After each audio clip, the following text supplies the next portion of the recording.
৩. কাসেমের বিপদ। পাঠে চন্দনা সান্যাল। ডাকাতেরা প্রত্যেকদিন দুপুরবেলায় ঘোড়ায় চড়ে তাদের ডেরায় আসে, কিন্তু আজই সব গোলমাল হয়ে গেল। ডাকাতি করে ফিরতে দেরি হয়ে গেল অনেক। অন্যদিন এর অনেক আগেই তারা লুট করা ধনরত্ন পাহাড়ের গুহায় রেখে চলে যায়।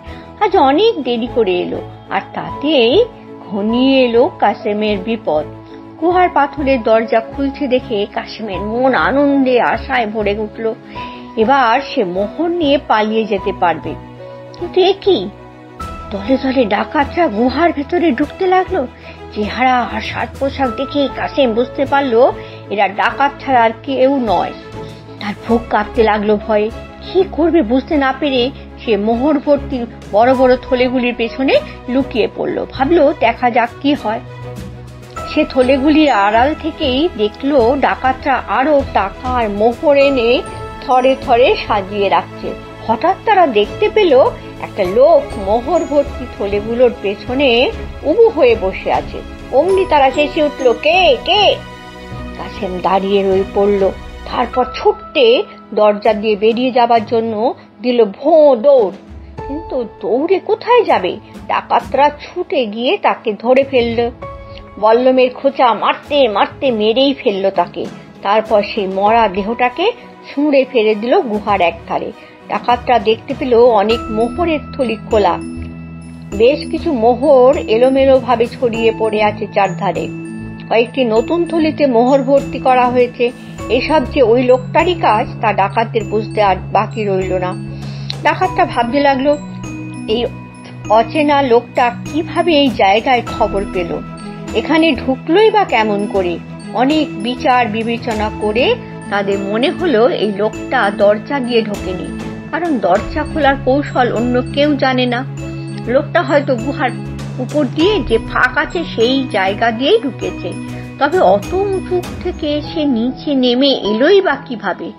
সে ডাকাতটা ঠিক করলো যাতে অন্য কোনো লোক ওই জায়গা দিয়ে ঢুকতে না পারে তার ব্যবস্থা করতে হবে। সে কাসেমের দেহটাকে কেটে 4 ভাগ করে একটা টুকরো গাছের ওই ছাদের ওই ফাঁকে গুজে রাখলো, আর 3টে টুকরো ঝুলিয়ে রাখলো 3 দিকে, যাতে অন্য কেউ এলে দেখে ঢুকতে সাহস না করে।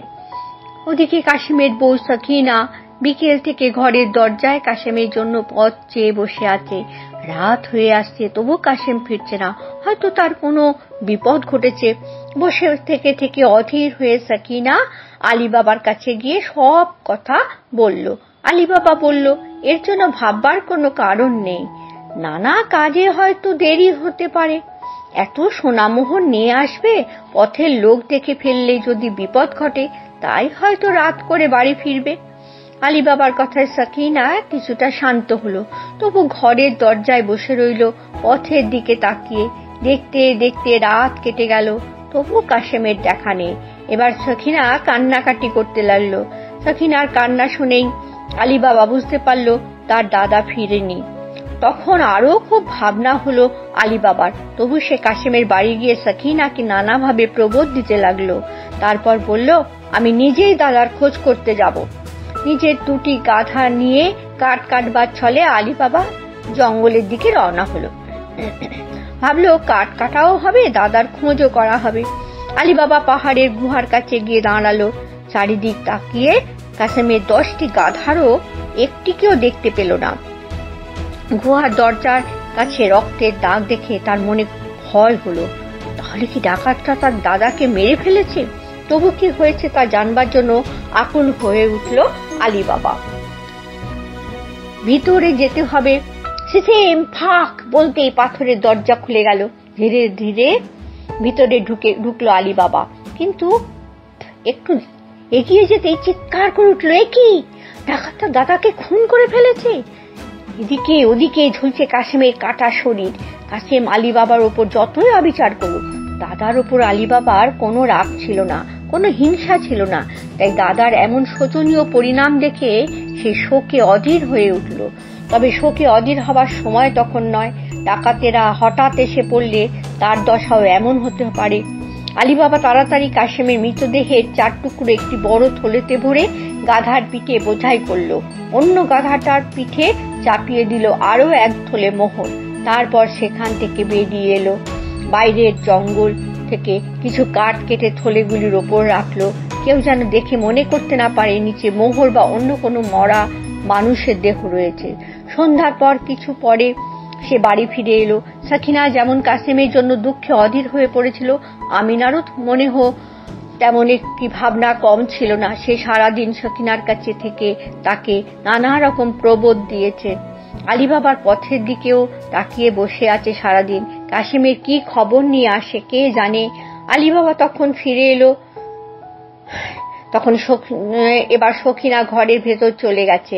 আমিনা আলী বাবাকে দেখে কাছে ছুটে এলো, জিজ্ঞেস করলো, তোমার দাদার খবর কি? আলী বাবা কাঁদো কাঁদো হয়ে বললেও, দাদা বেঁচে নেই। এই বলে সে থলিতে কাসেমের মৃতদেহ আছে তা দেখিয়ে দিল। মোহর বলা থলিটি নিজের ঘরে তুলে অপর থলিটি ধরাধরি করে নিয়ে চলল কোথাও লুকিয়ে রাখতে।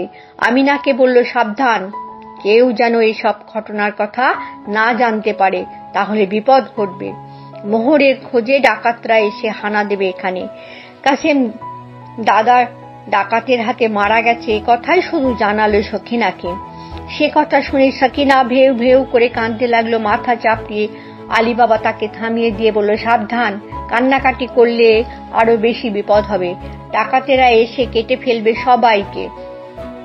সাকিনা তখন ভয়ে কান্না ভুলে গেল। কাসেমের বাড়িতে এক দাসী ছিল, তার নাম মর্জিনা।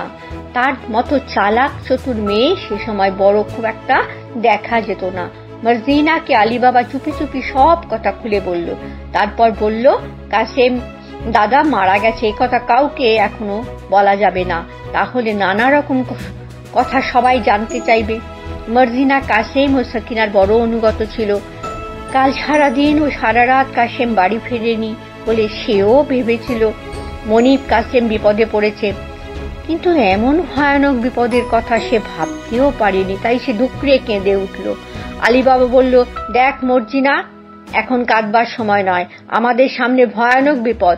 যা হবার তা তো হয়েই গেছে, এখন যাতে বিপদ আর না বাড়ে তাই আমাদের করতে হবে। যদি বাইরে প্রকাশ পায় জঙ্গলে ডাকাতরা কাসেমকে কেটে ফেলেছে, তাহলে নানা লোকে নানা কথা বলবে। তার মৃতদেহ আমরা নিয়ে এসেছি জানলে ডাকাতদের কানেও সে কথা যাবে। মর্জিনা বলল, তাহলে এখন কি করতে হবে? আলী বাবা বলল, মুচিপাড়ায় গিয়ে এখন ওই মুচিকে নিয়ে এসো, সে যেন সেলাই করার সব জিনিসপত্র নিয়ে আসে। রাত্রিবেলা আসতে না চাইলে 2টি মোহর তার হাতে দিও, বলবে কাজ হয়ে গেলে আরো 2টি মোহর তাকে দেওয়া হবে। মুচি ডেকে আনার কি দরকার তা বুঝতে পারল না মর্জিনা। আলী বাবা তার হাতে 2টি মোহর দিয়ে বলল, এখন তাড়াতাড়ি যাও, পরে সবাই বুঝতে পারবে। মর্জিনা মোহর নিয়ে মুচিপাড়ার দিকে চলে গেল। চুপি চুপি আলী বাবা তাকে বলে দিল, মুচির চোখ বেঁধে নিয়ে আসবে, সে যেন এই বাড়ির পথ পরে আর চিনতে না পারে। কাজ হয়ে গেলেই তাকে আবার চোখ বেঁধেই পৌঁছে দিয়ে আসবে। মর্জিনা মুচিপাড়ায় গিয়ে দেখলো সব দোকান বন্ধ, শুধু মুস্তাফা নামে এক পুরো মুচির দোকান খোলা আছে। মর্জিনা তার কাছে গিয়ে বলল, দেখো ভাই, এখনই সেলাই করা জিনিসপত্র নিয়ে আমার সাথে চলো, তবে কিছু দূর গিয়ে তোমার চোখ বেঁধে তোমাকে হাত ধরে নিয়ে যাব। চোখ বেঁধে নিয়ে যাবার কথা শুনে মুস্তাফা রাজি হলো না। মর্জিনা তখন তার হাতে 2টি চকচকে মোহর দিল। পুরো মুচি জীবনে তামা ছাড়া রূপাও কোনোদিন দেখেনি। সে চোখ বাঁধতে রাজি হয়ে গেল। মর্জিনা মুচিকে চোখ বেঁধে কাসেমের বাড়ির কাছে এনে হাজির হলো। তারপর চোখ খুলে নিয়ে গেল একটি ঘরে। সেখানে আলী বাবা বসেছিল, আর ছিল সেখানে কাসেমের 4 টুকরা মৃতদেহ। আলী বাবা মুচিকে বলল, তুমি এই 4 টুকরা শরীরটাকে সেলাই করে একটা মানুষের মতো করে দাও। কাজ শেষ হলে তোমাকে আরো 2টি মোহর দেওয়া হবে, কিন্তু সাবধান, বাইরের কারুর কাছে কথাটা বলবে না। মুস্তাফা বুড়ো হলেও জুতো সেলাইয়ের কাজে খুব পাকা ছিল। কাসেমের শরীরের 4টে টুকরোকে একত্র করে ভালোভাবে সেলাই করে দিল। আরো 2টি মোহর পেয়ে খুশি হয়ে চলে গেল সে। মর্জিনা আবার চোখ বেঁধে তাকে মুচিপাড়ায় পৌঁছে দিল। পরদিন ভোর হতে না হতেই আলী বাবা মর্জিনাকে ওষুধের দোকানে পাঠিয়ে দিল। বলে দিল হাকিমকে বলবে কাসেম মিয়া রাত থেকে ভেদ বমি হচ্ছে, তাড়াতাড়ি যেন ওষুধ দেয়। মর্জিনা আলী বাবার কথা শুনে অবাক হয়ে গেল, বলল যদি হেকিম সাহেব এসে রোগী দেখতে চায়? আলী বাবা বলবে রোগী ভেদ বমি করে ঘর ভাসিয়ে দিয়েছে, আপনি ঘরে ঢুকতে পারলে চলুন। মর্জিনা ইউনানি ওষুধের দোকানে গিয়ে কাসেম মিয়ার জন্য ওষুধ চাইল। বুড়ো হেকিম রোগীর কথা শুনে সেখানে বসেই নাকে রুমাল চাপা দিলেন, তারপর ওষুধ নিয়ে তাড়াতাড়ি বিদায় করে দিলেন মর্জিনাকে। মর্জিনা ওষুধ নিয়ে এলো। আলী বাবা কিছুক্ষণ পরে পাড়ার লোকদের ভেতর চাউর করে দিল কাসেম মিয়া আজ ভোরেই মারা গেছেন। পাড়ার লোকেরা জিজ্ঞেস করলো কি হয়েছিল? ওলা ওঠা। সর্বনাশ, আহা হা, লোকটা বড় ভালো ছিল গো। বিদঘুটে রোগের কথা শুনে পাড়ার কোনো লোক ভয়ে কাসেমকে দেখতে এলো না। আলী বাবার লোকজন জোগাড় করে কাসেমকে কবর দিল, কারুর মনে কোনো সন্দেহ হলো না। এরপর আলাদিন ও তার বউ কাসেমের বাড়িতে এসেই বসবাস করতে লাগলো। কাসেমের কোনো ছেলে মেয়ে ছিল না। আলী বাবার ছেলে আলী গফুর কাসেমের দোকান চালাবার ভার নিল। ভালোভাবে একসঙ্গে মিলেমিশে থাকতে লাগলো দুটি পরিবার।